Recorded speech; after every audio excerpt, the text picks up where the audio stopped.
gonna stay. You guys are gonna be fixed. Very nice. Thank you. Thank you. Yeah. Hi, I'm Amanda Lynne. Subscribe to Raze. And welcome back, everybody. My name is Raze Chaos. You've made it back to my channel, and Raze got something different again. Raze got something a little different. Raze has put off doing action figures for some time, but eventually, you knew this old addiction was gonna jump in and bite him in the ass. So Raze had to go ahead and cave eventually, and this video marks the first of a return to Raze's video content, and the first time Raze is really going into the action figures on a regular basis. We'll see how often it happens, but Raze is not looking forward to getting or not expecting to get a lot, but he's not going to count it out, because when Raze goes hard. So which one broke the seal, so to speak? That would be the McFarlane Collector's Edition Batman right here. And as it says on the bottom, it is Batman Year 2. And there is a reason why this is all so good. There is a reason why this is the one that broke the camel's back. This is a great figure, and it was a story that took place in Detective Comics. It was Batman Year 2, and it was written by Mike W. Barr, who was really a very exceptional Batman writer. And the artist on that was actually Todd McFarlane. So this is one of his designs. We've talked before about how Todd McFarlane likes to dip into his own well quite often, and this is definitely one of those cases. It's really excellent story. It is, if you're actually interested in getting the story, there is a trade paperback called Batman Fear the Reaper. I don't know if it's in print. Raze has got it. Of course, Raze has got it. And part of the significance behind that is that these stories are not in canon. Batman Year 2, obviously a sequel to Batman Year 1, even though they have nothing in relation to each other. But then there was a one-shot called Batman Full Circle that was actually the sequel to Year 2. And this little jackass is getting in my way right now. Yeah, that's what I said. So, yeah, even though we are talking about a character called the Reaper, you don't get to stay for it, because I'm putting you away. Simply held my breath. Holy frogman! Yeah, part of the reason why part of the things that makes this interesting is that as far as the story goes, Todd McFarlane only did the first half of the story. I believe it was a 4-issue story arc, and he did the first 2 issues of it, and then another artist had taken over. Raze has never looked into why that happened, but it's really kind of interesting.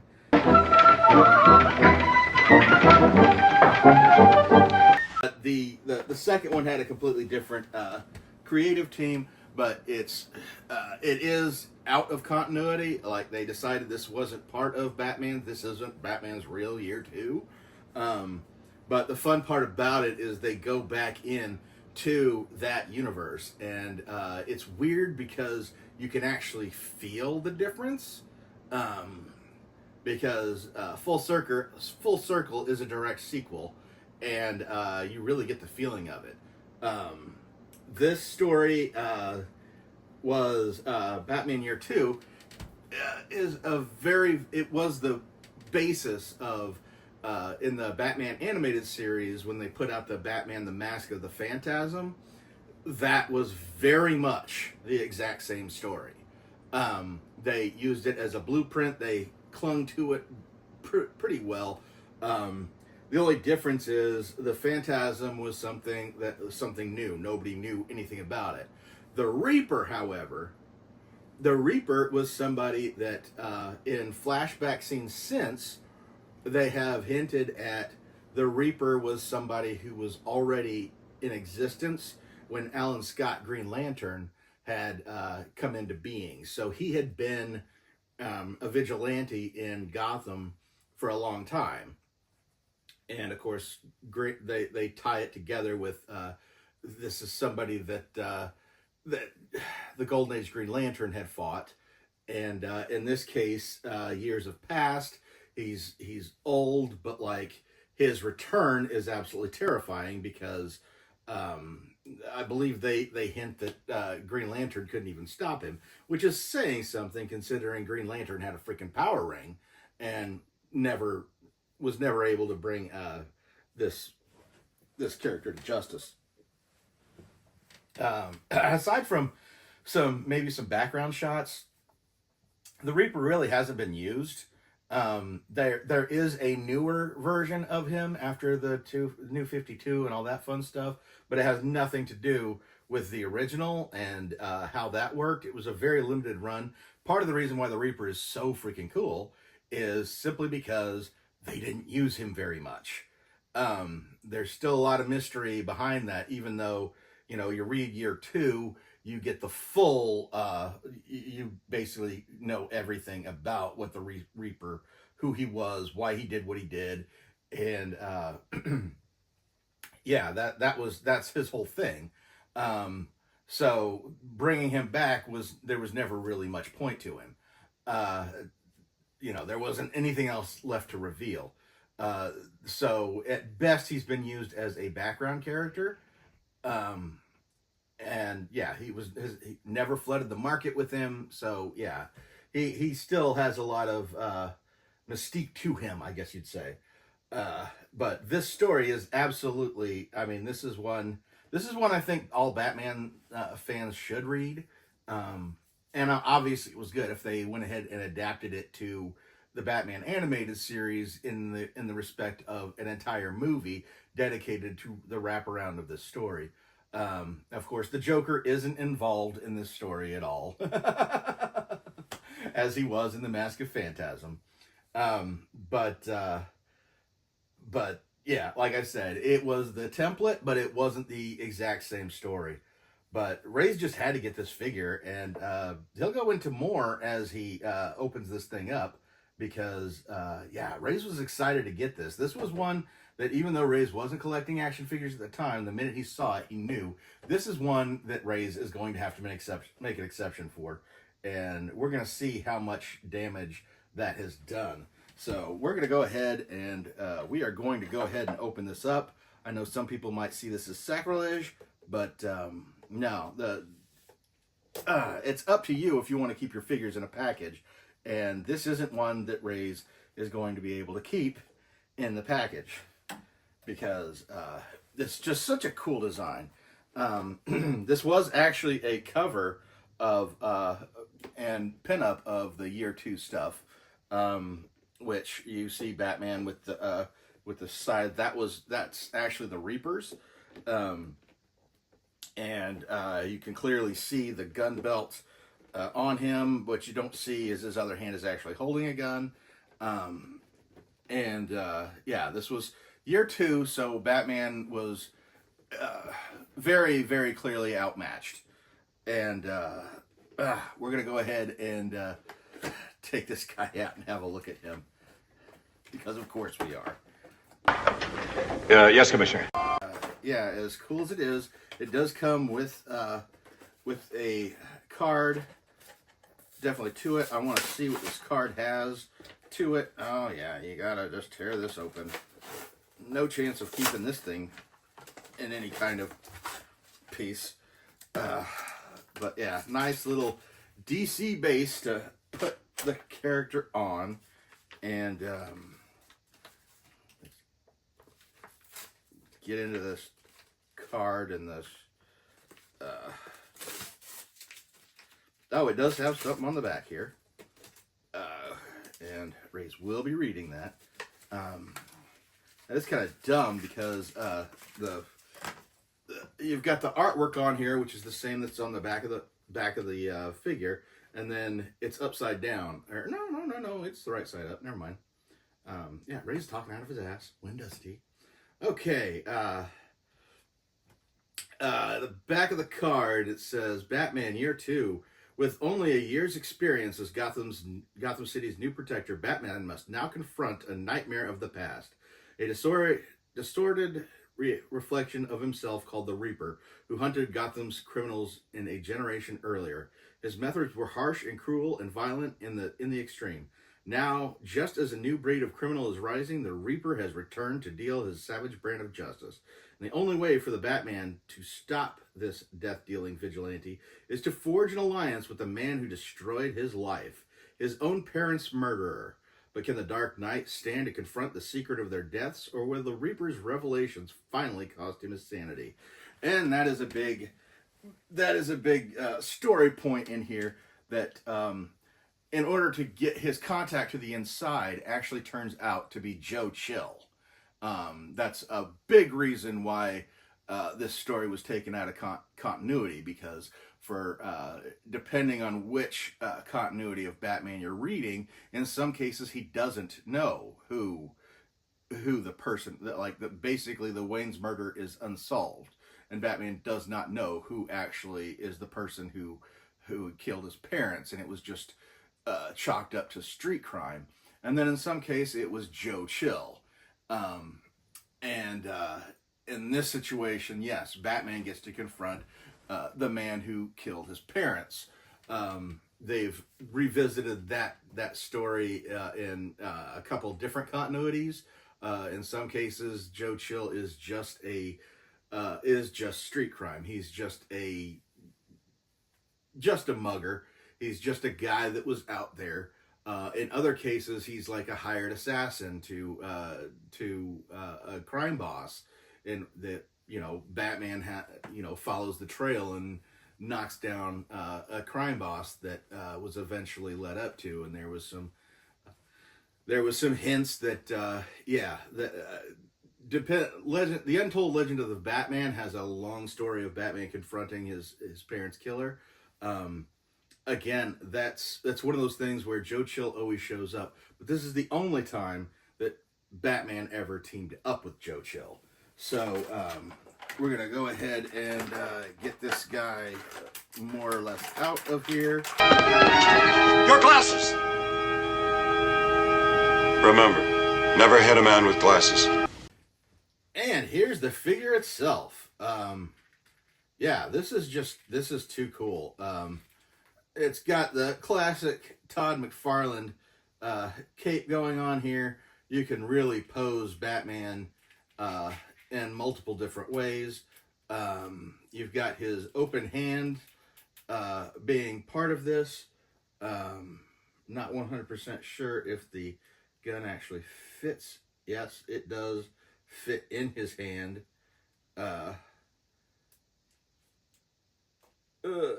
Kind of awkwardly. I mean, in order to pose this, you're really going to have to work with the mold itself to get him to actually hold the gun.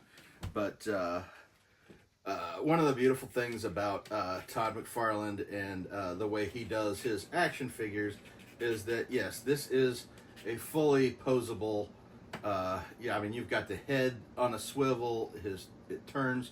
There are so many joints, like the shoulder, elbow, wrist, and of course the wrists are interchangeable. I will say that the gloves are more like the Reaper's gloves, which makes sense in the respect of him actually holding the Reaper's side. They are difficult. I mean, these are basically figures Todd McFarlane made to where if you want to take this out and pose him and never touch him again, he's actually lent towards that. But, it's articulate enough that a little kid getting this would have a ball putting him in different poses.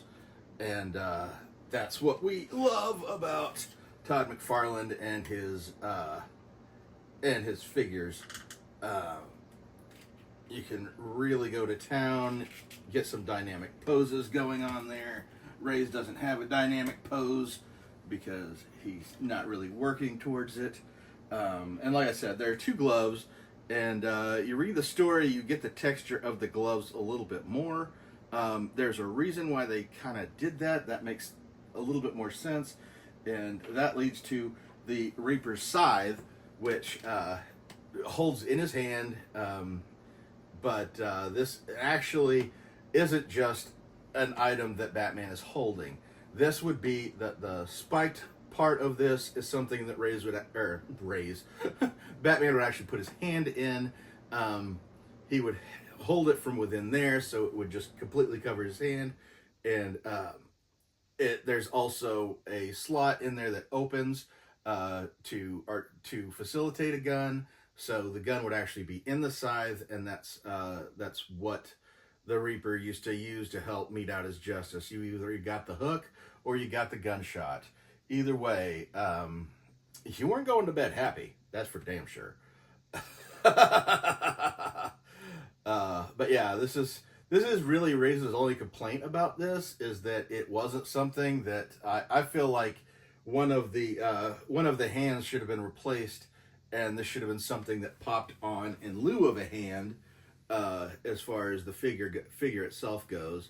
And that's just Raze being a stickler for comic book accuracy, because even holding this thing, it doesn't look like that in the comics at all.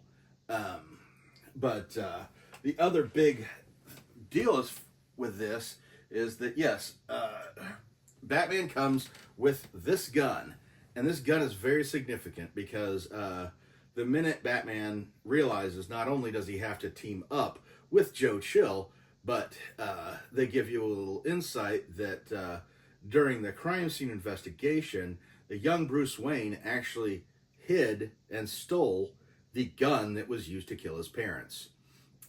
So this is actually the gun that took his parents' lives. And just the idea that he is carrying this during this thing, and not only is he carrying it, he's also using it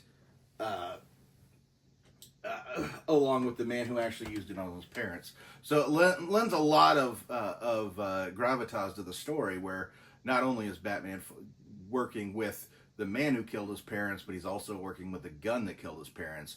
And Batman's not a big gun guy, so you can kind of get where that becomes difficult. I definitely recommend this story. It's Batman Year 2. If you're looking for a trade paperback version of it, you can get that along with the sequel in the graphic novel of Batman Full Circle. Full Circle is the sequel story. The graphic novel usually goes, it's either under Batman Year 2 by itself. That's what it's just called. Otherwise, it's called, I believe the last printing of it was actually called Batman Fear the Reaper. And Batman shows why he doesn't fear the Reaper, and definitely a good reason, the best reason to actually get this figure. But yeah, this is the first figure that Raze is getting into that got him excited about action figures again. Raze doesn't know how he's going to pose this thing, but he knows he's definitely going to. And it might turn up in the background at times, it might not. It just depends on what Raze is going to do. But at any rate, Raze is going to go ahead and get out of here now, and I hope you've enjoyed this video. Let me know in the comments below if you've actually read this story, if you've read the sequel to it. Raze didn't really touch into the sequel, other than that it's very clear it's in the same universe. But Raze isn't giving you any details about the sequel because, that's got plenty of extra twists. It's really kind of take or leave, but it is, if you enjoy that Year 2, it is going to be a welcome and only real callback to that story is in Full Circle.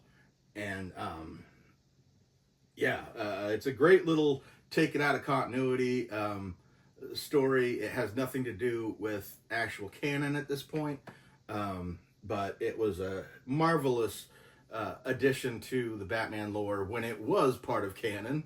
But that's the beautiful thing about comic books. You can create your own lore. You can decide what fits, what doesn't. and that's part of the beautiful thing about this medium.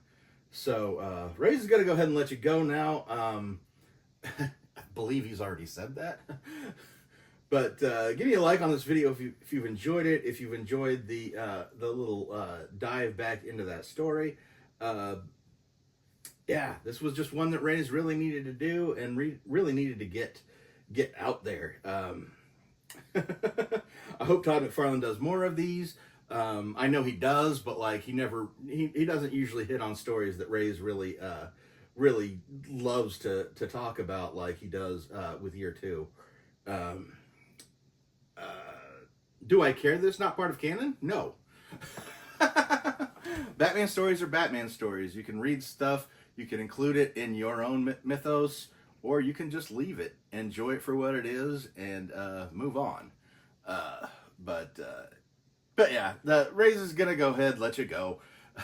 Otherwise, he'll start prattling on about this, and he's really trying not to give any spoilers as far as that story goes.